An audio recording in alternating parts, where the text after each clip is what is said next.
بعض اوقات لوگ ذرا گھبرا بھی جاتے ہیں کس بات سے کہ دعا مختصر ہوتی ہے، امام ذرا اس کو بہت پھیلا دیتے ہیں.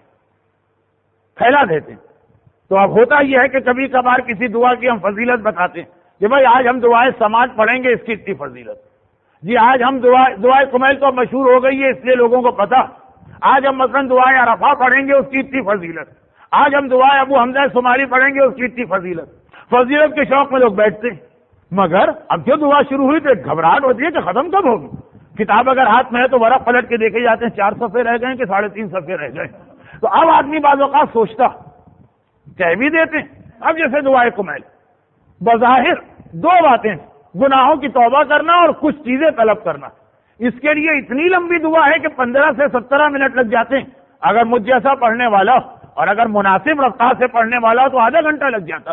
تو اصل مسئلہ یہی کہ جیسا ابھی آج کی تقریر کے آخری حصے میں آپ نے سنا کہ دعا جو ہے خاص طور پر امام کی دعا، یہ وہ دعائیں نہیں جو ہمارے کسی خاص مسئلے کو حل کرنے کے لیے، اس کے لیے تو ہیں.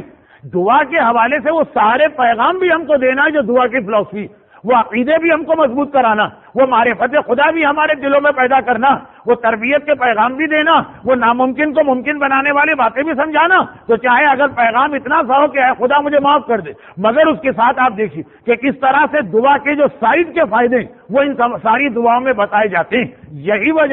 یہی وجہ کہ آپ نے یہ جملہ بہت کم لوگوں سے سنا ہوگا کہ بھائی اگر بیماری ہے تو دعائے کمیل پڑھ لو. نہیں، بیماری اگر ہے اس وقت مسئلہ ایسا بیماری کا ہے، چھوٹی سی دعا بتائی جاتی ہے، یہ پڑھ لو. بھائی اگر روزی میں برکت نہیں ہے تو جا کے مثلا دعائیں ابو حمزہ شمالی پڑھو. یہ آپ نے کم سنا ہوگا، اس لیے کہ واقعا جو ہمارے بہت ہی ارجنٹ قسم کے مسئلے ہیں ان کے لیے امام دعا بھی چھوٹی سی بتا دیں، بہت مختصر سی دعا. یہ والی جو دعائیں یہ اصل میں ہمارے ذاتی پرابلمز کے لیے کم ہے. یہ جو دعا کے سارے فائدے ہیں جو ابھی آپ کی تقریر میں سنا کہ خدا کی معرفت بڑھے، صحیح عقیدہ دل میں پیدا ہو، خدا کے قادر مطلق، اصل میں زیادہ اس کے لیے. تو جب دعا سنیے تو یہ نہ سمجھیے گا کہ آج ہم نے شب جمعہ دعائے کمیل سنی.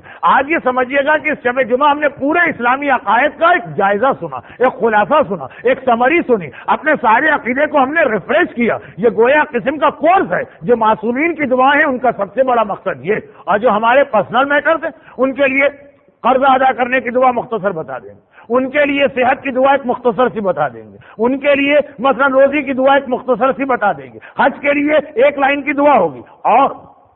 اور پھر امام اس موقع پر جہاں یہ دیکھیں کہ اس آدمی کو اس وقت اتنی لمبی دعا مناسب نہیں، وہ ہفتے میں 1 دن صحیح فرماتے ہیں.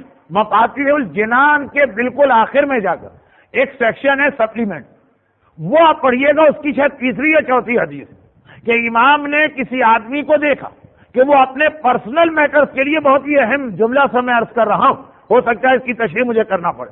کسی کو دیکھا کہ اپنے کسی پرسنل معاملے کے لیے بہت لمبی دعا پڑھ رہا. معاملہ ذاتی اس طرح کا نہیں ہے کہ اسلام کا خلاصہ ربط کرنا، عقائد کو دوبارہ ذہن میں تازہ کرنا، عملی دنیا کے پریکٹیکل پرابلمز جو تبلیغ کے حوالے سے اس لیے نہیں، اپنا کوئی پرسنل پرابلم. وہ مولا متقیان کہ یہ دعائے کمیل انہی کی، یہ وہ مولا متقیان کہ دعائیں مشلول انہی کی، وہ مولا متقیان کہ جن کی دعاؤں کا پورا کلیکشن ہے صحیفہ الویہ کے نام سے.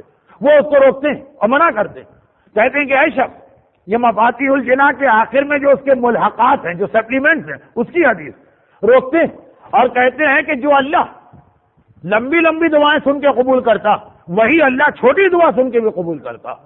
کہا مولا میرا مسئلہ یہ 3-4 بڑے مسئلے کا یہ 1 لائن میں ہو سکتے ہیں.